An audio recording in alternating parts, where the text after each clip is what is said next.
What's going on, everybody? Thank you so much for joining me for another episode of James Pickin' Brains. Again, I tell you, the most common question I get asked, James, can I pick your brain? So I'm going to turn the tables. We have Tom Williams of Deal Point. Tom, welcome to the show. Thanks for joining us. Hello, James. Thanks for having me. Awesome. All right, Tom, we'll do this real fast. This is how we do it. Basically, I'm going to fire off 6 questions. Don't overthink the answers. It's only about a 10-minute spot. Here we go. You ready? Hit me. All right, Tom. Routine, really important for sales professionals. Tell me what your average day looks like. Typical day, I ride my bike to work. I actually get a kiss from my boys as I take them to school in the morning. Unless the older one, if his friends are watching, I don't get a kiss. Zoom my bike down to the office, cup of coffee, and I'm in my desk by 8:30. But I have about a 15-minute break before anything starts. So I get to organize my day. I spend the first part of every day looking at what do I need to accomplish today and what do I need to accomplish this week. And ideally, the this week thing gets shorter and shorter. Sure. And this day thing stays about the same. Gotcha. Then check in with the team. So we have a stand-up every morning at 10:30 and make sure that there are no blockers to what anybody needs to get done that day. And again, towards the end of the week. And then I always make sure that I put some calls in. So I'm the CEO. And I don't want to make calls every day because I have other things to do, but it is critical that I keep my hand in and I keep doing calls every single day so that I can listen to what customers are needing and wanting and hearing and making sure that what I think is true is the same as what the sales guys think is true. It's very, very easy to get kind of stuck up in the cloud. So I want to keep my hand in and make sure that I'm hearing what the customers are asking for. No, it's good, right? I feel like we all have to be on the same page, and it's really easy for CEOs not to see things from that ivory tower, right? That's how salespeople view them too. And you can probably imagine that your folks probably have that down. They don't feel like that is a problem for them because you've got your hands in the dirt with them. That's the thing. Yeah, I think that's the thing a lot of people miss is that even at that top level, you've got to be down with your people doing the work so that you can really know that they support you as a leader and they know that you support them in getting them successful. Yeah. There's 2 parts of it because there's no single job at Deal Point that I'm not willing to do. I go get lunch all the time for the team. Yeah. I'm the chief eating officer. And it's because I want my job is to make it easier for them to do their jobs. So to whatever extent I can do that. But also that secret shopper boss show is, people love that show, where the boss comes down and works the line. And it's because of everyone knows there's that disparity between reality and management. But the further you get away from the customers, the more likely you are to choke and just blow it. Oh, yeah, I would agree. Still have to be that frontline person. Okay, next question. Here we go.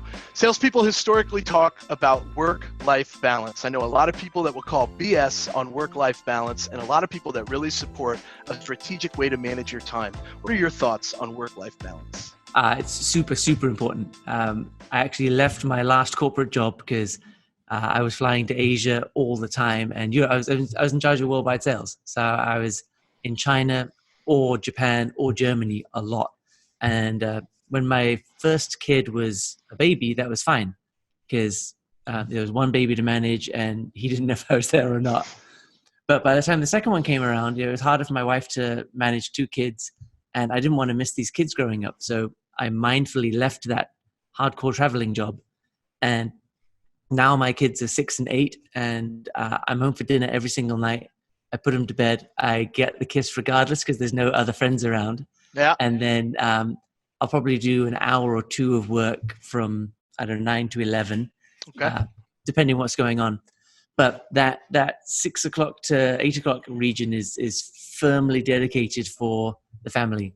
It makes me better. It lets me think about my problems like in a different context so that when I come back to it later on in the evening, it's a fresh look.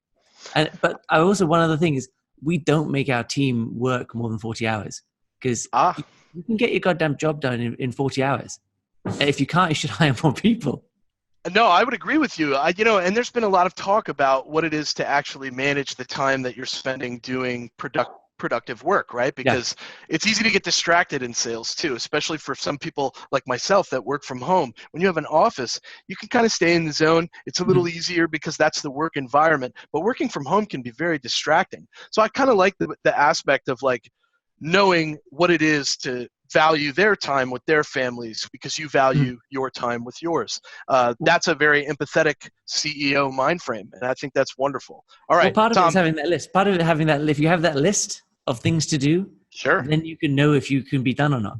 Yeah, we're list makers as well. There's something very satisfying about crossing something off the list, right? All right, next question, right? It's good to start a day right and build momentum. What do you think you've accomplished? What's the average? Like, how does it look for you before 9 a.m. every morning? You talked about taking your kids to school, riding your bike to work. So all that stuff is done. So I feel pumped. I got blood running through my system, got a coffee in my face. And by 9 o'clock, I know what I'm going to get accomplished in the day. I have probably made 1 or 2 calls, probably not talked to anybody, but at least I've made the effort. And I have a firm idea of what the rest of the day is going to look like. Because I kind of looked at my schedule and figured out what am I going to need for those things. And so then I'm not panicked at 10 o'clock. Oh, Christ, I didn't realize that I had a meeting. So I kind of load the whole day up into my brain by 9. I'll take a meeting at 8:30, but typically not. I like to have that 8:15 to 8:30 is mine for sure. And then 8:30 to 9 is only for super important, special people like yourself, James. I'm far from special. I'm kind of a humble guy. I'm definitely not as important as some people say I am. I say that openly. I have no idea why everyone holds me in such a high regard. It's crazy. All right. So every sales leader has a style, right? I kind of consider myself to be a motivational leader. What would you say your style of leadership is? I think empathetic already rings true. Yeah. I like to think of it's not high pressure, but high expectation. And it's two entirely different things. Shouting at people doesn't do anything whatsoever. It doesn't help anybody. It cows and makes you feel better for 1 second, and then you feel bad, and it doesn't make them feel good at all for any amount of time. And they're a lot less likely to think freely and try stuff. So no shouting, but set deadlines and keep people to that expectation. And look really disappointed and sad that they weren't able to live up to their potential if they don't make it happen. But a big part of that is hiring right. So you got to, if you don't have a good team, you have to let them go. Because everybody here at Deal Point is awesome. There's not a single person here that I wouldn't hire at my next company or my next operation or recommend or whatever. That's a good feeling. Well, it's a hard feeling because we've had changes, and that's not great, but it's for the best for everybody. If you have good people, then they're going to work. I have no question that these guys work hard and do their absolute best. Every day. Part I don't need to worry about. And then it's just coaching for them to improve. So we do regular improvement workshops. Every single week we have a learning workshop on some topic. So they're motivated to learn. They're motivated to do their best already. And I don't have to shout at them to make it happen.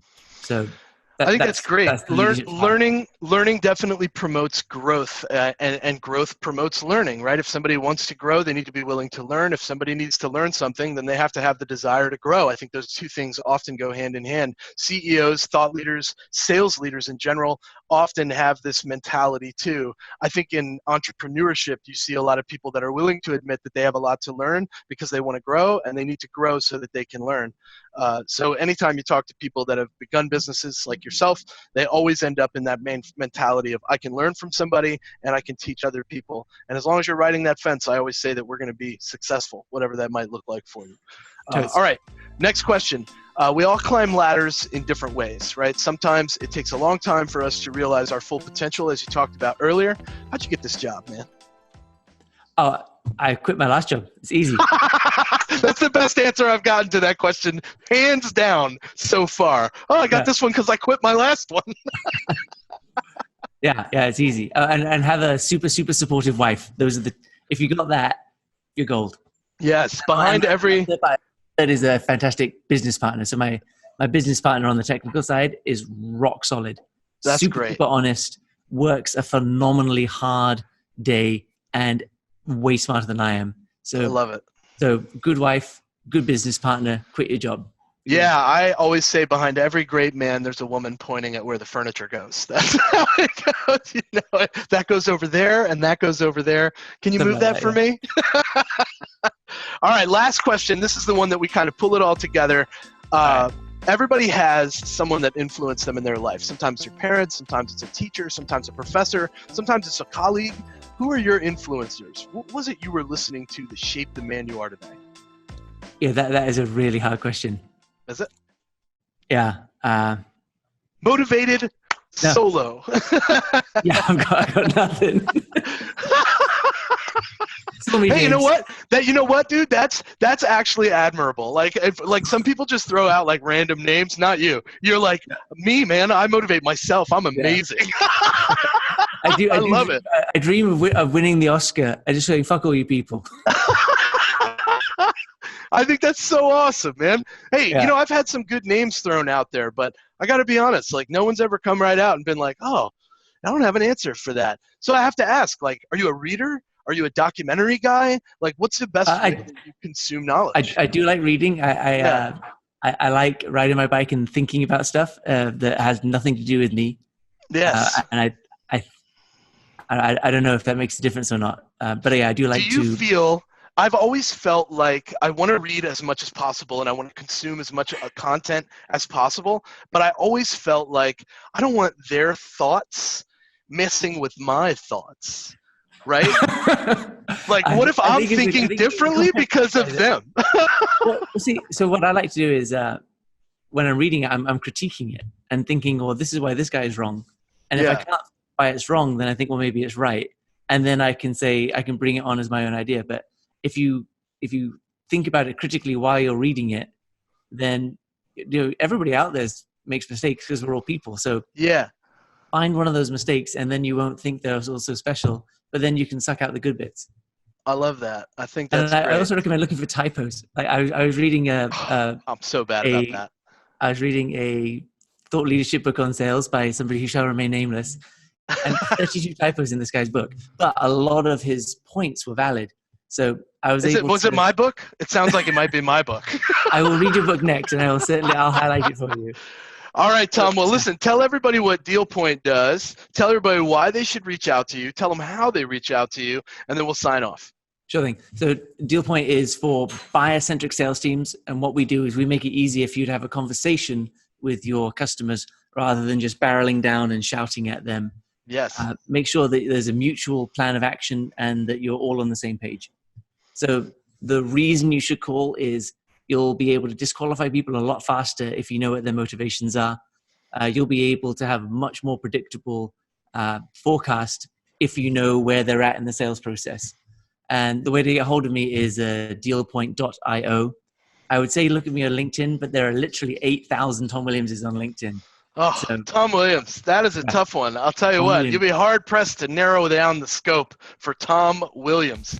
Well, Tom, I appreciate you coming on the show. This has been a lot of fun. People, if you want to be on James Pickin' Brains, reach out to me, send me a DM, hit me with an email, or call my cell. Everybody's got it. It's 305-632-6005. And you know how I end these shows. #SayWhatSales. If you're a salesperson, we're the same person. Peace out.